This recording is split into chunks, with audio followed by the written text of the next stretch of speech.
welcome to episode 10 of the Flow University YouTube channel. This is Stefan Boding, your host, and in today's episode, we will be discussing how you can increase your will. I apologize for the last couple of weeks I have been dealing with some work, but we are still right on track in helping you, the individual, to discover and develop yourself using fitness. Over the course of the last couple of episodes, we have been diving further into the self to battle some of the underlying mechanisms that might be hindering your progress and your growth. In today's episode, we will be focusing on specifically your will. For in all things, there is a degree of will. And in this world, you are either exuding your will or you are being oppressed by the will of others, whether it is humans, beings, or technology itself. I hope you guys are ready. We're getting ready to take off for episode number 10 of the Flow University YouTube channel. Buckle up and let's get started.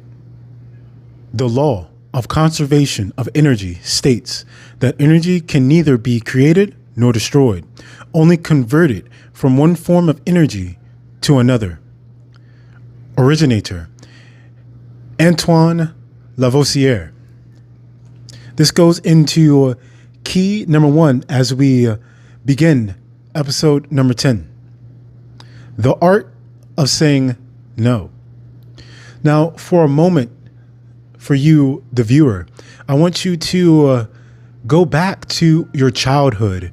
Go back to the good old days when life was simple, when the world was extremely small, when all you cared about were the immediate things in your general vicinity. And remember how quickly and how easily you were willing to say no to things that you either did not agree with, weren't willing to engage in, or did not feel as though it was the right thing for you to be doing. And over the years, as you have grown older and older and older, you have lost the skill. The skill is, and sometimes literally and not just figuratively, it is beaten out of you. And you subvert all the power that you once had to the hands of others. The hands of others who come to you and say that we know what's best for you, that we know how the world operates, that we know what's going on, that we are the ones who have ventured forth and we've come back and we don't worry about anything. You just let us handle the grown-up business. And for a lot of individuals, they remain with this mindset even as they go further into their life. And they never realize that at a certain point, they now have autonomy and that they have the ability to be like those people and that they have the ability to say no to things. And when you do not learn this art, it is more easy for you to indulge in things that you might not even want to. A lot of times when individuals, and we'll go into fitness for a moment, when individuals are dealing with bad habits or even addictions, a lot of times it is a internal driving factor that they're unwilling to say no. And when you don't relearn how to say no, then it's hard for you to say no to yourself. So for a moment, you have to begin to say no to things. You have to begin to put a marker in your mind that will stop you, even for a brief moment, and just allow yourself to think. Even if you end up still giving in to the temptation, just that brief moment of, will allow you the ability to stop yourself from doing something that you might not want to do. And so what this can look like for the individual is and a lot of times individuals paint no in a negative picture, but saying no can be used in a very positive way. And so really, if in this instance, two negatives can form a positive, if there is a negative circumstance, situation, or person that is doing something to you, gaining the power to say no yourself can now give power back to you, and you can end something that might be leading to a very detrimental position for you. And so when you begin to learn the art of saying no, you don't, going back to the previous episodes, is you want to begin very subtle. And so that doesn't mean when you're with your friends and family, you're saying no to everyone. Like, no, I'm not doing it. No, I'm not. That doesn't mean to get disrespectful, but it's beginning to say no to things that have previously cost you. So starting small is, and I'll use myself for an example. I love energy drinks. And so in the past, I used to drink 3-4 energy drinks a day. But when I relearned the power of saying no, then it's like, no, I'm not going to drink 4 energy drinks. Today, I'm going to drink 3. Then once you gain a little bit more power, a little bit more self-efficiency, and a little bit more will, then you say no again. And now I'm only drinking 2 energy drinks. And you keep doing that till magically you're not drinking any energy drinks. And so what this does for you is this puts a inclination in your mind that you have control. And so it gives you choice. And so when you don't say no, when everything is yes, then you're not really thinking. You become nothing more than an automaton. And you simply are going to the ebbs and the flows that are within the external environment. And in certain situations, there is nothing wrong with this. You want to let loose sometimes. But in other situations, when there is no one holding on to the reins, then it leads to chaos. And this chaos pervades everywhere. And so in life, and going back to the previous episodes, you want to have a degree of balance. You want to have a eternal contrast, a yin and a yang. And so what saying no is, it places a yin to the yang that might be yes.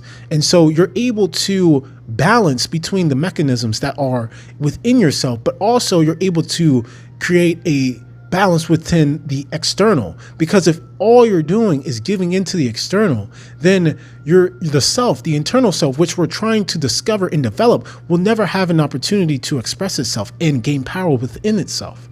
And so when you're able to say no to things, what will happen is it will increase your will. It will increase the power of the self.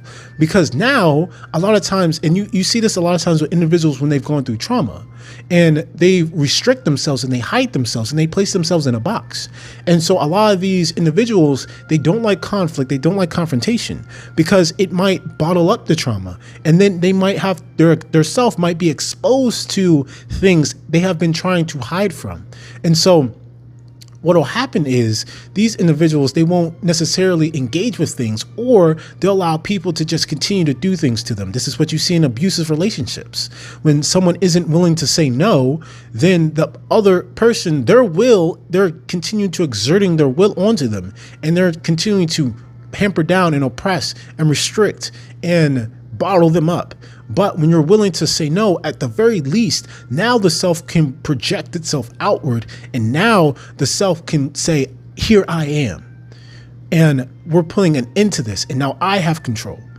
And so it's either there's a quote, and we're going to dive a little bit here into Japanese cartoon called anime for a second. There's a famous anime show called Bleach.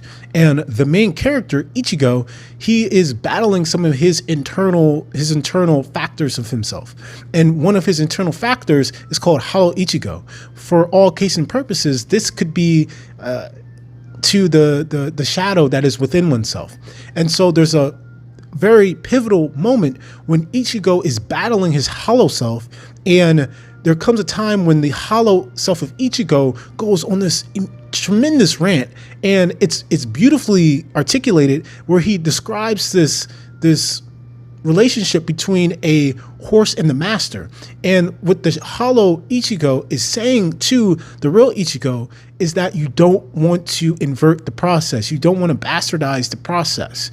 You, the self, must be the master. You must be the one riding the horse.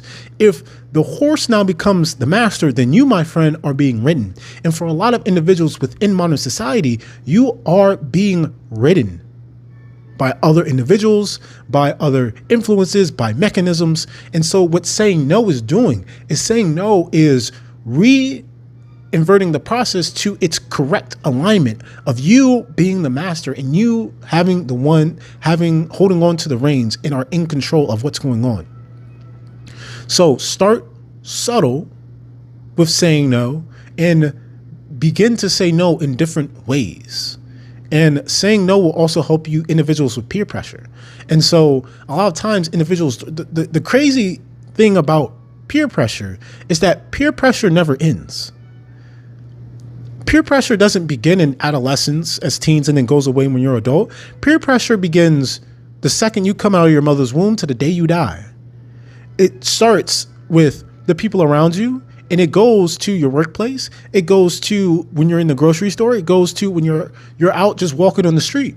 You fall to peer pressure all the time. You're constantly giving into the herd. You're constantly saying yes to everything. But you never realize this. You're constantly giving away your authority and your power. But when you learn the subtle art of saying no, then you're able to sit back and you're saying, no, I'm not going to act like this. No, I'm not going to drink myself until I can't see and then I black out for 3 days. No, I'm not going to dress like this just to appease someone else. I'm going to dress how I want to.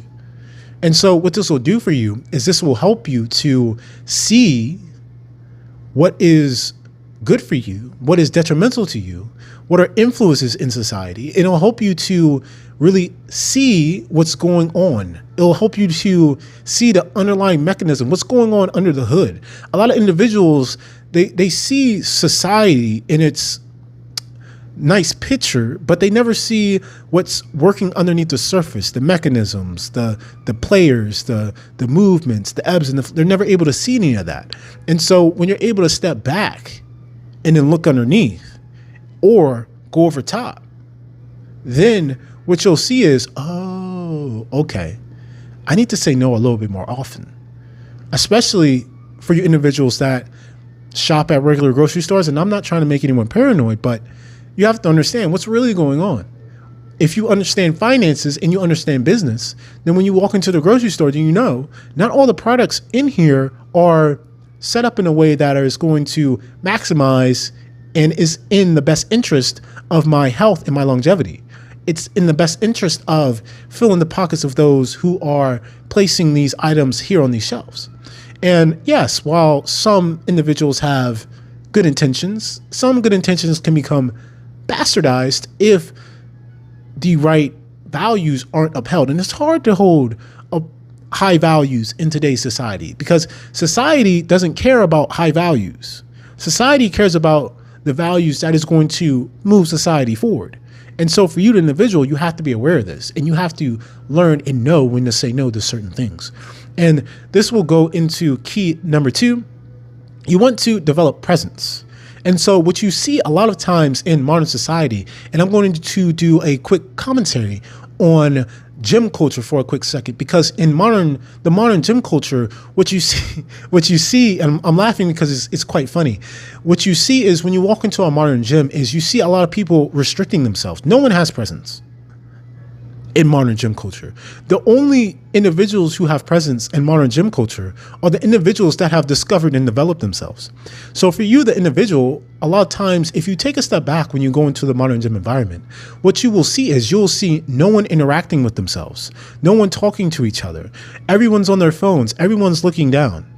And so for you, the individual, what you must realize is that you can't live life looking down at the ground. You can't live life looking down at a device that is shifting your conscious awareness away from what's going on in the external environment. And so for you young men, when your fathers used to tell you, hey, shoulders back, head up, eyes forward. When you see someone, you look them in the eyes, you stick your hand out, you shake them, and you give them a smile. But in today's modern world, what'll happen is you'll see individuals, when they walk past someone, they put their head down and they scurry along. For the individual, you need to see this and you need to realize that this form of being is very restricted. And what it's doing is it's forcing you to clamor in and to bottle in yourself. And so when you see individuals throughout the history of humanity, all the individuals that showed great prowess and strength and the ability to do things that were seen as extraordinary, what was their body posture? What was their language? How did they express themselves? And did they express themselves like this? Or did they express themselves with extreme confidence? And so for you, the individual, the viewer, what you must begin to do is you must begin to develop presence. And developing presence is not restricting, but being, and not allowing your conscious awareness to be predicated on a device or on a thing, but allowing yourself to be fully immersed in the present environment and having your consciousness have almost a spark of curiosity to it. And you're looking at things with a sense of awe and wonder. And when you see things and you are witnessing people and you interact with people, that curiosity will manifest itself, and you will interact with the external world in a way where you come upon the external world instead of the external world coming upon you. And so when the external world comes upon you, then that's when your will is crushed and you begin to be manipulated by the external environment. But when you can develop that presence and you come upon the world and you say, I am, then you have developed presence. And so for you, the individual, and if you are going into modern gym environments and you are going into these places, yes, there are people that when they go to the gym, they don't want to talk to anyone. They just had a long day at work. Their wife is annoying them and they got to cook food when they go home. We get it.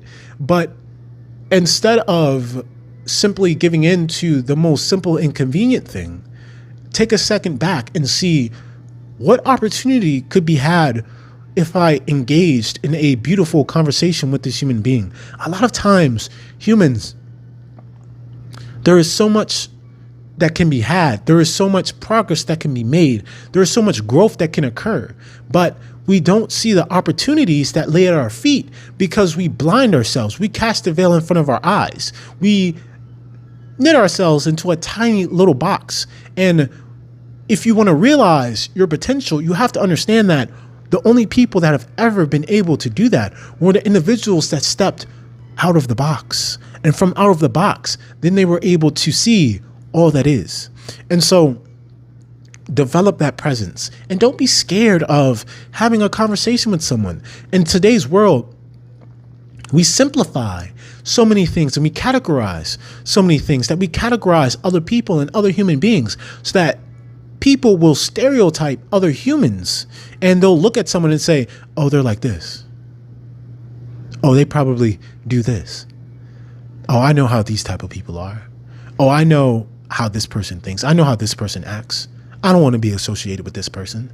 That's such a narrow-minded view of looking at a very complex entity, because for you to say such a thing, you would have to realize that either you know all things, because you can never really know a person unless you know all things, because there's infinite angles that are coming upon someone. And so there's infinite perspectives and different infinite viewpoints from which you can come at a person from. And not just from perspective, but in depth, and not even from within depth, but exuding out of the depth from that person. So infinity times infinity equals what? Infinity squared. So for you, the individual, unless you possess the ability to grasp and hold within that level of not just knowledge, depth, insight, and understanding, but if you can articulate it, then you would be extremely rare. But most humans aren't like this. Most humans, they give in to simply what they've seen on TV, what they might have read on books, or what they've seen online. And so most humans, they only know maybe a small degree of a person. And so for you, the individual, you want to gain the curiosity of what is there? What is in this person? What is, and when you, and it's so beautiful because once you truly have a curiosity about what is in this person, what is this person about? Because we all come into the world the exact same way. We're all ignorant and we're all trying to figure this thing out. And so when you interact with someone like this, like, hey man, like I'm trying to figure this thing out. You're trying to figure this thing out. Let's have this conversation. We might not agree on all things, but let's pick the things where we agree on and let's move on from there. And even if we have disagreement, that doesn't mean anything. We don't throw the baby out with the bathwater. There's more things we agree with than things we disagree with. I can assure you this. But so many humans, they're willing to one problem, gone. It's like I'll use Christianity for a moment. Like in Christian culture, there's so many subsects of Christianity. But the foundation of Christianity is predicated on Jesus being the Messiah and dying, and now they have salvation and eternal life. But you get different subsects in Christianity because, like, oh man, the Apostle Paul did this, or Peter did this, and then Jesus said this, and then John did this, and then something from there, and then this one little verse right here, and then it completely complicates and over subverts a very simple thing. And so for you, the human, when you begin to develop presence and you have that curiosity and you're going and you're exuding, then this will help you so much in increasing your will. Because when you do that, then when others try to oppress, restrict, or tell you things that you know are bad for you, no. I know who I am. And I know what I'm doing. And that will help you to increase your will. And this goes into key number 3. You want to tune into your emotions. Now, this doesn't mean you want your emotions to control you, but just the opposite. And this, I'm going to speak to men for a incredible moment, because we as men, we are only the average man. There's a book called The Superior Man. I highly suggest every man Google it and read that book. It's called The Superior Man. And we as men, we have to truly realize what is going on in modern society and what's going on with women. We as men have become incredibly weak. And in our weakness, we have forced women to take on masculine qualities. Now, I'm using a simplistic explanation to articulate a very complicated thing, because obviously you have social factors, you have the modern contextualization and shape and scope of society, and you have different things that are going on. And so when it comes to personality, when it comes to the expression of oneself, yes, there will be individuals that are more masculine, individuals that are more feminine. People, they tune into different aspects of their mind, and there's different intelligences which will influence people's personalities. But the average, the like pint box, like average guy, they don't think like this. And so once you, as a man, once you become more superior, then you will unlock the different facets of personality. But most men never unlock those different like spheres of personality, because they never even allow themselves to think outside the box that they've placed themselves in. And so, like, we as modern men, we've been played to a degree, and we've been played by the modern depiction of manhood. And so the modern depiction of manhood is this like quiet, stone cold dude, which to a degree that is an exuding masculine presence. But the problem with that is that it doesn't show the mind of that kind of man. And so what I'm explaining here is that in the mind of a man, there is emotion. And so when you talk to most guys and you talk about emotion, they're like, nah, I don't show no emotion. I reject it immediately. And the problem with that is that when you reject something continuously, and then something crazy happens, and then the flooding, and you can no longer battle it, right? And then the flooding of it all comes in at once. Now you dive into rage. So this is what happens to a lot of men in modern society. Women, pay very close attention. What happens to modern men is that when they reject emotion and they only think, and they reject this aspect of themselves, and then something happens where there is no way they can rationalize or logically pinpoint it within their mind, what will happen is that the other aspect of themselves will have no choice but to bleed in to the other side, take control, and then rage. And so for men, if you never tune into this side, then you have no will. Because a lot of humans, the reason why we aren't able to get rid of our negative habits, the reason why we fall into addiction, the reason why our past controls us, the reason why we're getting played on social media, we're getting played with some of these businesses with sales tactics, is because we don't tune into this side of ourselves. And if you don't know thyself, how can you control yourself? And how can you battle and protect yourself? And so when you tune into that other side, now you're beginning to learn more about yourself. And so now you're learning, okay, like, what is rage? Why do I dive into rage? What makes me mad? Why do I get fearful? Why am I fearful? See, a lot of men, they've been told that women don't like emotional men, and they don't. But women want a man that can articulate his emotions, because women, they think, but they also feel. And so if you can't communicate your feeling aspect of yourself, then a woman can never feel safe with you. And so, especially in today's modern society, with things so crazy and people falling off the bandwagon and dudes doing all types of crazy stuff, especially men in the past, and we don't really have to talk about what happened in the past. Like, we all know how crazy it was. But you have to be able to know what's going on. As a man, if you don't know what's going on, that's a huge problem. Because if you don't know what's going on, she's not gonna know what's going on. And if y'all don't know what's going on, and I'm saying, I'm using like I'm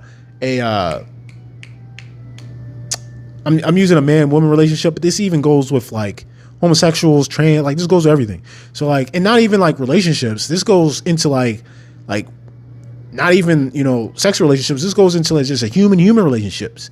And this goes not even with human relationships. This goes with the relationship with technology. This goes in relationship with things. This goes in relationship with God. This goes in relationship with everything.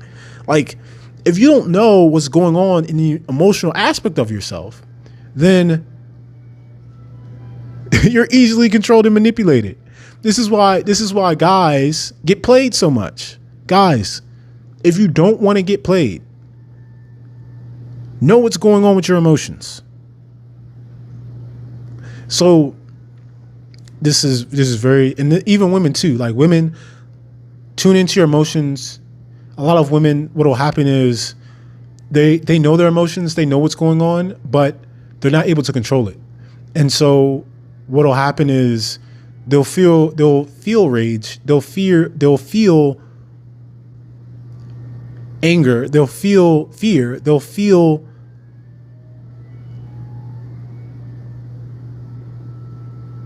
regret, they'll feel rejection, they'll feel judgment, they'll feel criticism, they'll feel dismissal. And instead of, okay, I feel this, boom, this isn't who I am, this doesn't define me, they'll let that define them. And so for women, I would say, like, when those things happen and you feel those feelings, for a man, do something different, be able to articulate it. But for a woman, grab onto it, say, all right, like, I know what this is. I know what this is trying to do to me. Let it flow, but don't let it define you. And then move on from there. And then this goes into key number 4. This is going to sound like I am contradicting myself, but you want to learn how to restrict.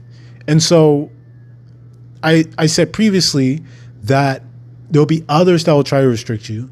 People will restrict themselves. But when you become conscious of a thing, then you're able to control it. So it's like rage, right? Like, going back to key number 4, when you're unconscious of rage, then it'll just come out, and then you'll suddenly, now you're fighting this person, and this is what you see on the street. This is what you see in bars. This is what you see in clubs. This is what you see with random people that go and do all types of crazy stuff. And so when you want to learn how to restrict. And so there's like, going back to number one, there's an art to this. And so it's like, for a guy, let's say, for example, you're at work and you're talking to your coworker, and this coworker, for some reason, they just get on your skin, you know? And in many workplace settings, the warfare it's more subvert than upvert. And so a lot of times the jabs and the shots taken at you is a lot more like innuendo. And so it's very like subtle. And so like you have to be very aware of what's going on. And so what will happen is there'll be a lot of wordplay going on. And so individuals will say something, but really mean something else. And so you have to be you can't take what's going on to heart, but at the same time, you got to be able to navigate that, because, you know, it's like death by 1,000 cuts. And so I'm just going to pick at you. I'm going to pick at you. I'm going to pick at you. I'm going to pick at you. I'm going to pick at you. And then one day, boom, you blow up. So for you, the individual, the viewer, what you want to do here is you want to, if you've tuned into your emotions, you want to create a cocoon, right, around it. And you want to be like, all right, cool. I know what's going on. I know what's bubbling to the surface. I know what's about to go down, but let me stop this real quick. Let me calm down, dog. Going back to the other keys. I'm the master. I'm riding this horse. We're not going to do that right now. And so what that'll happen, that will help you in very complex, very high stakes, very stressful, very pressing situations where you have to perform at high levels with very disagreeable, loud, obnoxious people, but still keep your cool. And so if you can be around individuals and environments and have a sense of coolness, this is how people get cool.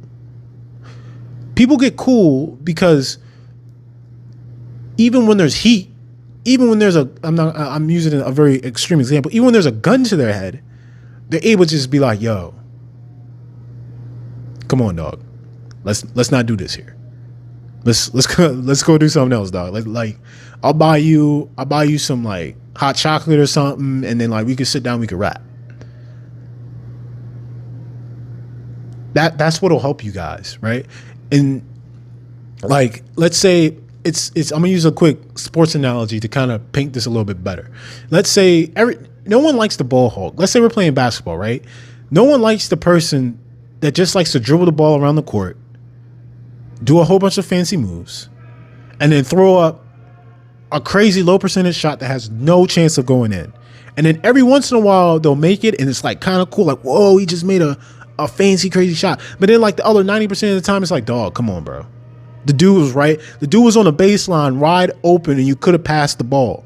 And so what learning how to restrict yourself in certain situations will do is it'll help you to keep a level head. It'll help you to remain clear, to keep clarity. So for you guys, when you are with women and you're interacting with them, a lot of guys, they don't think level-headed. A lot of guys, they're going all over the place. So especially if like you like the girl and she's cute and you want to impress her, it's like, dog, like chill out, bro. Like chill out, dog.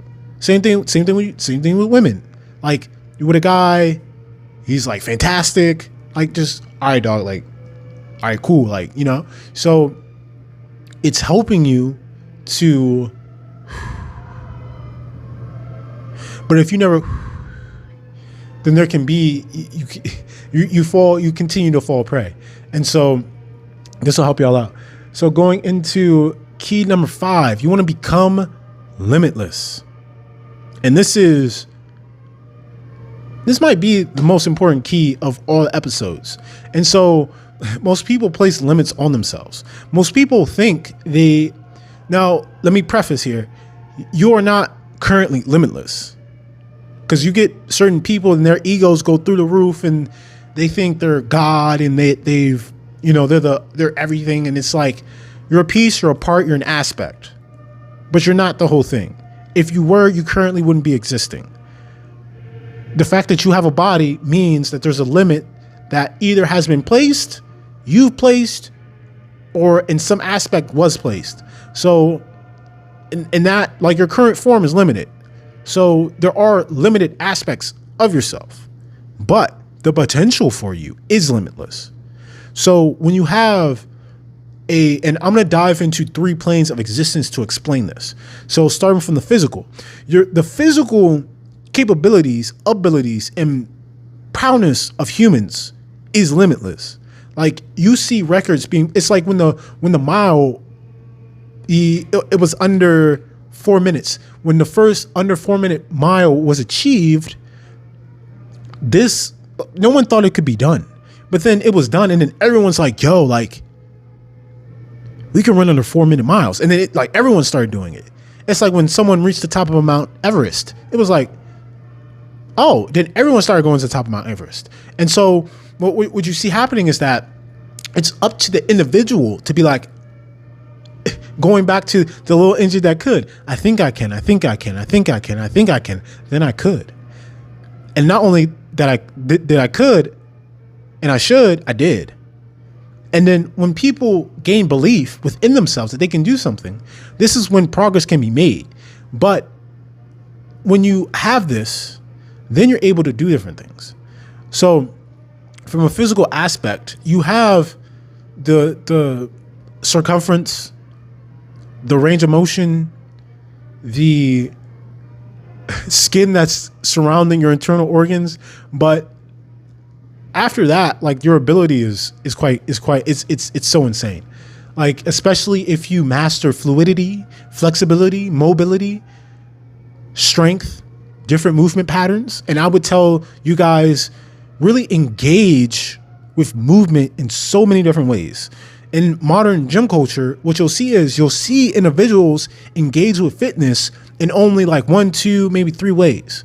But there's so many different ways you can actually do it that if done, it would actually lead to so much progress. It would be absolutely insane. You would do things that you never thought were humanly possible. But within modern society in the West, we've boxed up society. So people have boxed up themselves and their bodies. So don't think and believe that the body was supposed to be in a box. Believe that the body was supposed to exude itself. And so then become limitless with the body and its potential. And then so much progress can be made. And now let's go into the mental plane of existence. Your mind has infinite potential.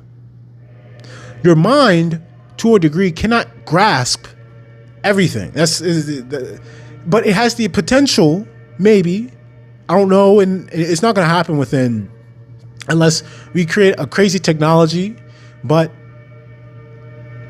our potential as humans is insane. But for you, the individual, having this, now you'll engage with things totally different. You'll engage with learning, gaining any type of knowledge you can, skill development, learning how to anything. Like I just finished, and I'll explain this in another video and I'll share this with you guys, but I just finished the book.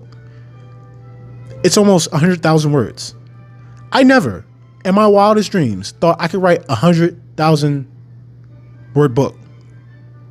Now, is it going to be good? I don't know. I'm not like, this is the first book I've written. So but like the fact that I could do this shows that there's potential for more.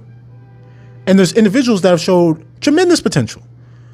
J.K. Rowling, she wrote, the Harry Potter series, just one book is this. And she wrote multiple books like that. And so that's all in her mind. And so for you, the human, there's so many individuals, they just give into what people have told them when they were younger, when they were 6 years old, someone told them they got a bad grade on a test. Someone called them dumb, and now they think they're dumb. And then they never engage with learning and education the same. But then you have to really ask this question. Let's go to first principles, right? What is education?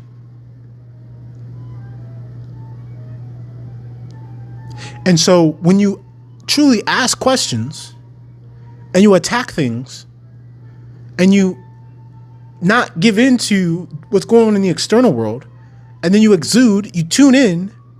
So let's work through this backwards, right? We're about to land this plane. We're about to land this plane real gently. I know it was a bumpy ride, but we about to land this bad boy. So this is exactly how it works. So boom. Let's say we're going to use this. Let's say you were 6 years old.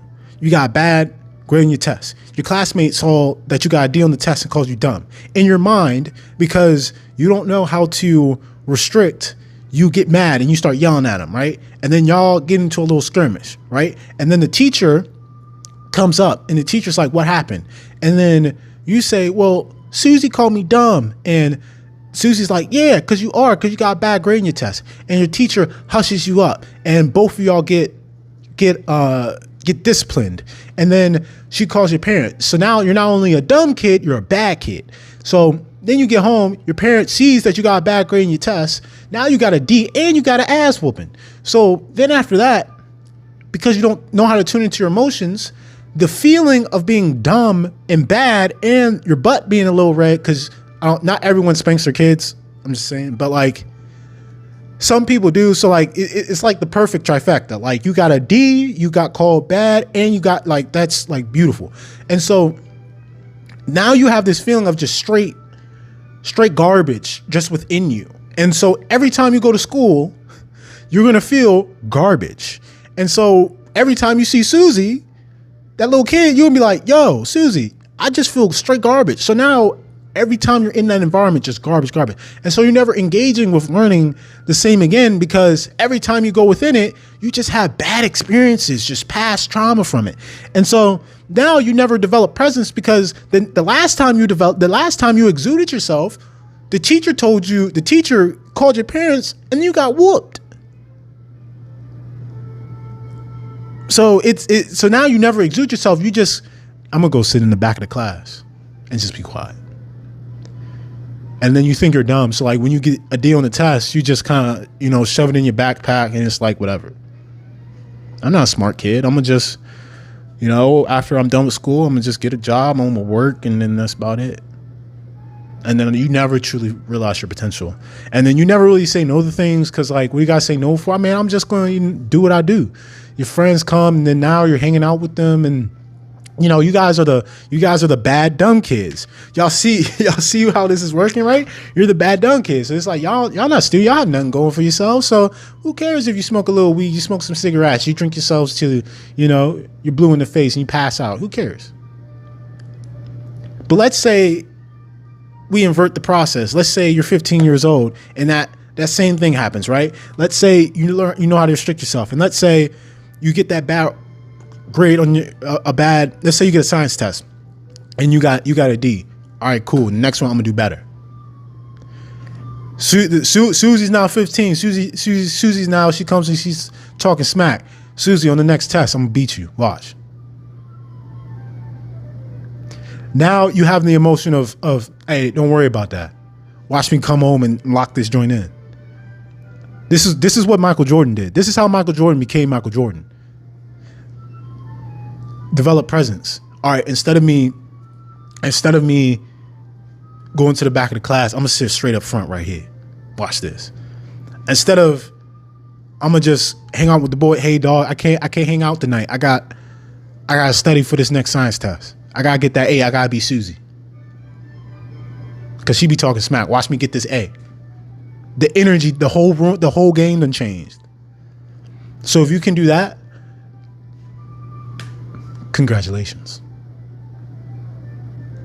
I hope you guys have enjoyed this week's episode of the Flow University YouTube channel. This is Stefan Boding. You all have a great rest of your day and stay blessed.